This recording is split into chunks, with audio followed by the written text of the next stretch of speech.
On a quiet afternoon in 1969, inside a crowded university library, a young woman collapsed between the shelves.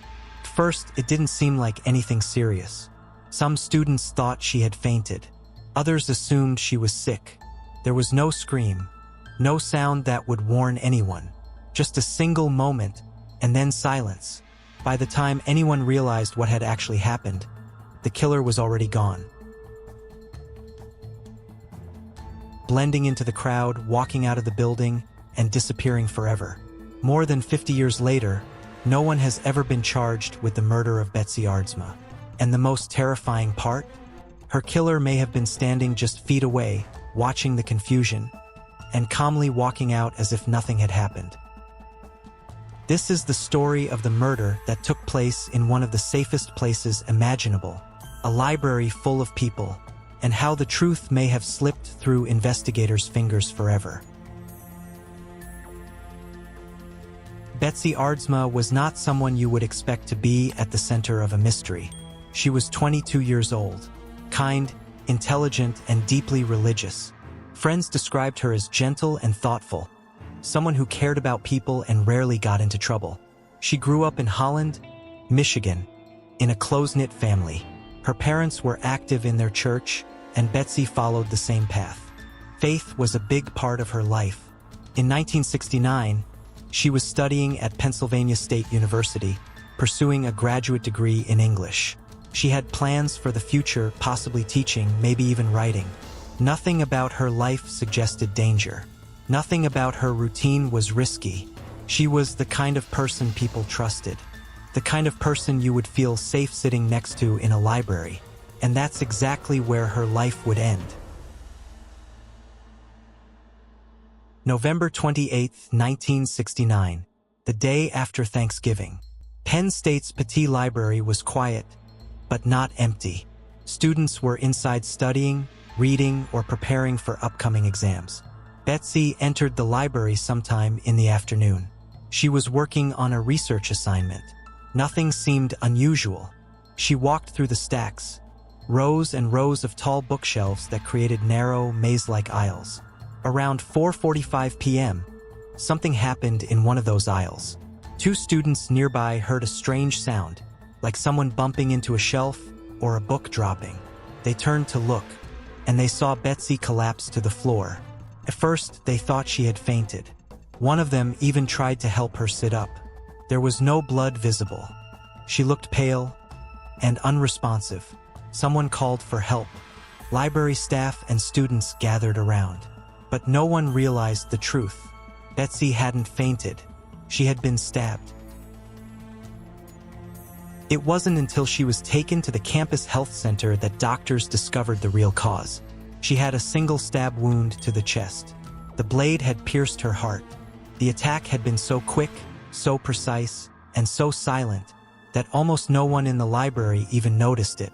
There was no weapon found at the scene, no clear sign of a struggle, no witnesses who saw the actual stabbing, just a crowded building and a killer who vanished without a trace. Police quickly realized something chilling. The murderer had almost certainly been inside the library at the same time as everyone else. Maybe even among the people who gathered around Betsy as she lay on the floor. He could have been standing right there, watching. Investigators began interviewing students who had been near the scene. One name quickly came up.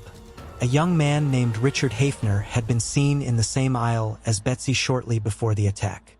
He was nervous, socially awkward, and he behaved strangely during questioning. According to witnesses, Hafner left the library soon after Betsy collapsed. He didn't stay to help. He didn't ask what happened. He just walked out. That alone didn't prove anything, but it was enough to put him on police radar. Hafner later told friends something disturbing. He claimed he had been in the aisle with Betsy and that he had heard a strange sound. But instead of helping, he said he simply walked away. He even admitted he feared people might think he was the killer. But there was no physical evidence. No blood on his clothes. Nothing that could tie him directly to the crime. Without proof, police couldn't charge him. And the case slowly went cold. The terrifying reality of the Betsy Aardsma case is this: the killer was almost certainly in the library that day, which meant there were dozens, maybe hundreds, of potential suspects. Anyone who walked out of the building around that time could have been the murderer. Police interviewed students, staff, and visitors, but the investigation faced a huge problem.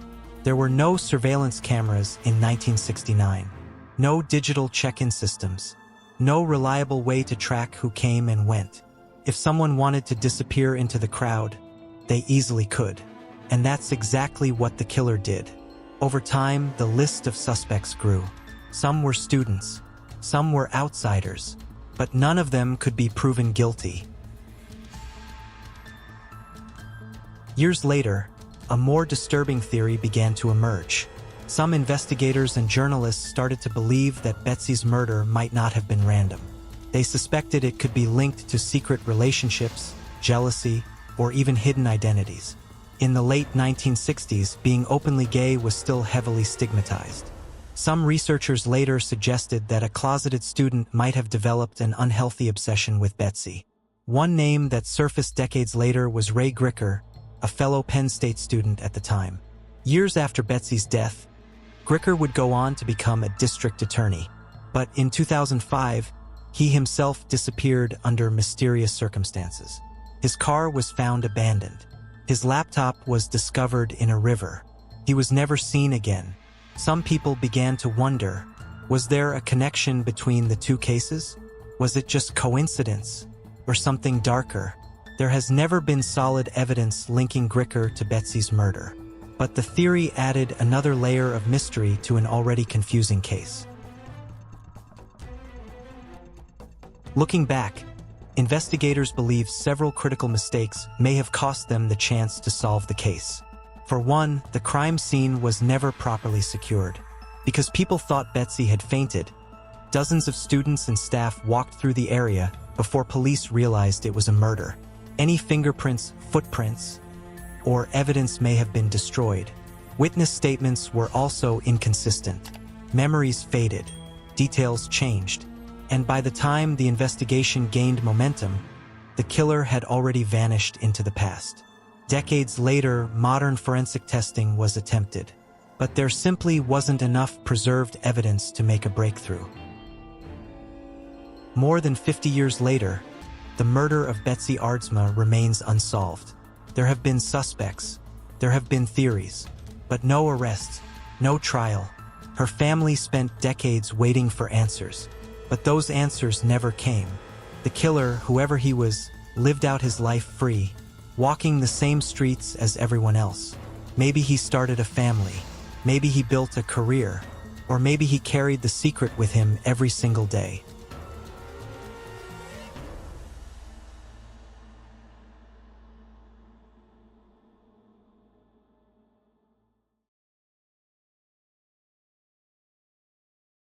Betsy Aardsma didn't die in a dark alley. She didn't die in a dangerous neighborhood. She died in a quiet library, in the middle of the afternoon, surrounded by people. Her killer didn't run. He didn't hide. He simply walked away. And in that ordinary moment, in that quiet building full of students, one of the most unsettling unsolved murders in American history was born. Because somewhere in that crowd, someone knew exactly what had just happened, and they never told a soul.